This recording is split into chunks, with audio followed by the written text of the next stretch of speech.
बहुत बहुत धन्यवाद।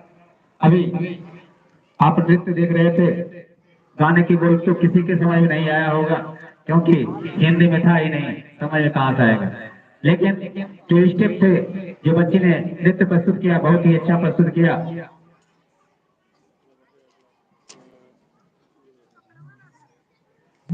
हमारे बीच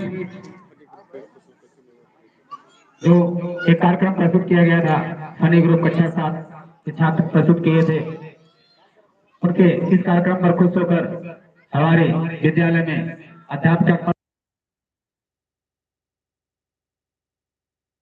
₹1 का प्रोत्साहन के लिए उनको योगदान दिया गया है।